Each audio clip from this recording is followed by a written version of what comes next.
See, things like this is why you got to keep your eyes open, because there's history everywhere. Maximalist Minibus with Mary and Captain and you. Get on the bus! Still in Missouri.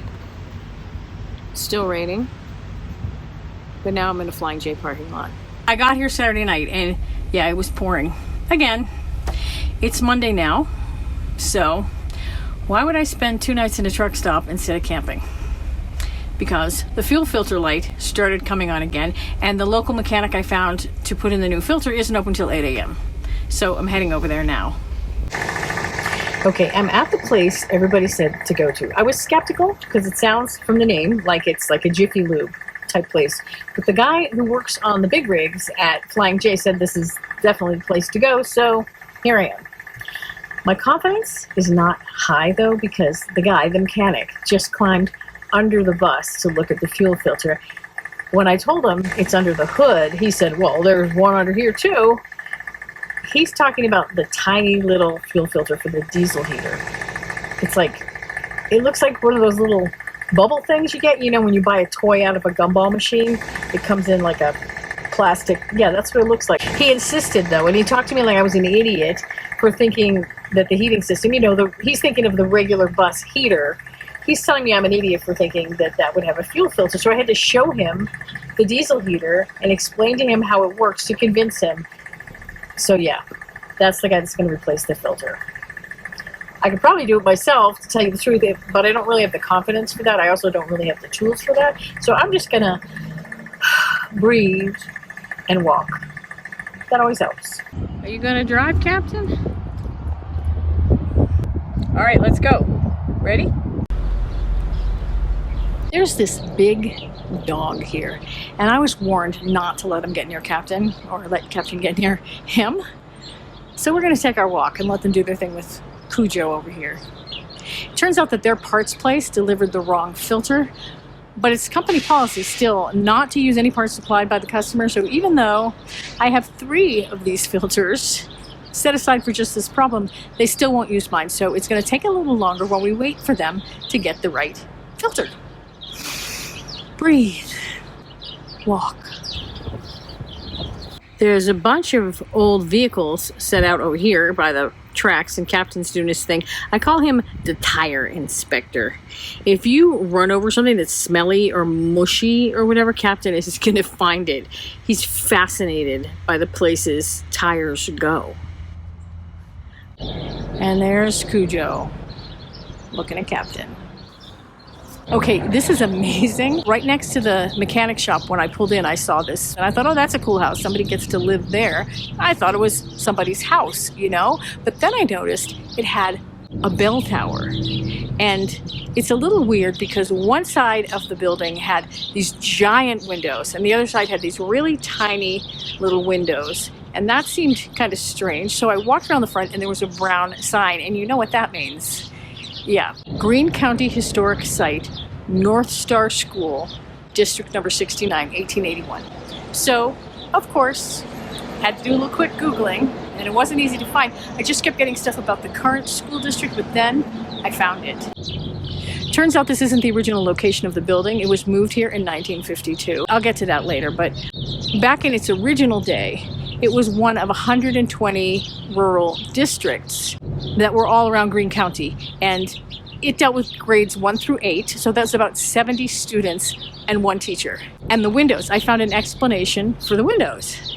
And if you've been following me for a while, if you kind of know my history, then you might understand why this little fact hits home for me. Originally, all the one-room schools, including this one, had the same windows on both sides, but then there was some research done in the late 20s about how light affects learning and also about left hand versus right hand. Small number of people are left-handed, you know, like maybe 10% of the people on the whole planet. I'm one of them. Oh, wait. Left-handed people are squinty, they're clumsy, they're kind of dumb. And that was the prevailing wisdom at the time. And that made its way into science somehow, though obviously it's a prejudice. I mean, Da Vinci was a southpaw, for Christ's sake, and I've never understood why it's southpaw. You would think it would be like east paw or something. That's something that got really from the Catholic Church. Thank you, Catholics. The Catholic Church vigorously persecuted left-handed people throughout the medieval times. At certain points in history, being left-handed was enough to get you labeled as a witch, and you know what happens when you get labeled as a witch.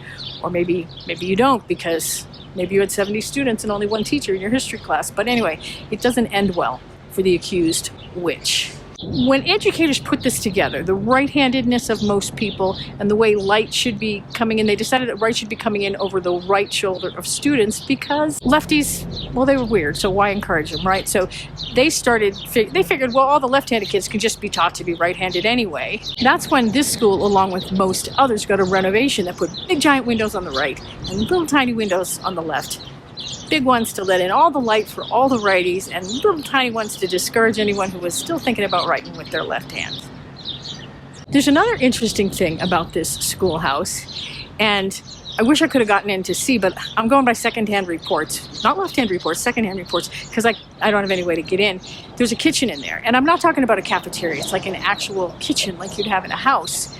And that also happened in the 1930s, because that's when the government started subsidizing school lunches. But subsidizing lunches, well, there were no lunch ladies then. What it meant was that they would send the ingredients to the school, and the teachers would cook the food and serve it to 70 kids.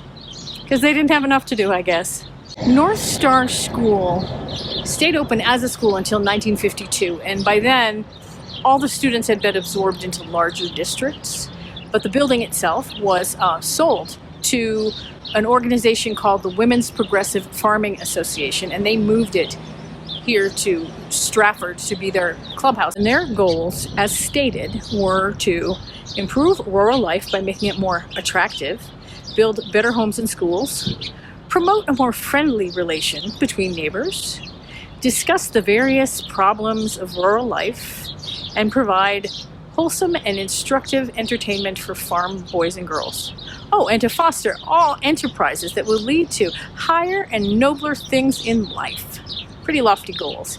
The organization was disbanded in 1985, but they still own the building, which they sold in 2006 to a nonprofit. And that's the only reason that we can see the building now, is it was preserved by this nonprofit. The idea when they bought it in 2006 was they were going to make a museum, and the whole area would be museum, but the school would be the centerpiece of that. But now, see, little window side has Quonset huts, big window side has mechanic shop with Cujo dogs. So yeah, that didn't really happen. They're still trying, I think, but you know, it's hard because just because a building is old, just because it survives, doesn't mean it's historically significant, you know, so there's not really funds for just any old building to get preserved. And, you know, as time goes on, people have kind of let go of that effort anyway. All the people that went to school here are dead and gone by now. See, things like this is why you got to keep your eyes open, because there's history everywhere. But you know, of course, you hear all the time, there's this belief that people, particularly young people, don't really care about history, don't care about it anymore. I don't know, is that true? You tell me, you're watching this. Do you like it when I go down the rabbit hole about a place like this? Or should I just stick to, I don't know, talking about my rig and telling you about campsites? Personally, I think I would be bored. But what do you think? I mean, I'm not saying I'm going to do what you say, because I have to entertain myself too, right? But it would be interesting to know. Let me know in the comments. And if you're wondering what my connection is to the whole left-hand thing, the big windows, watch this one. It's pretty different, though. I guess I got to warn you about that, because again, I got to entertain myself, right? Okay, I'll see you next time, and hopefully I'll entertain you too.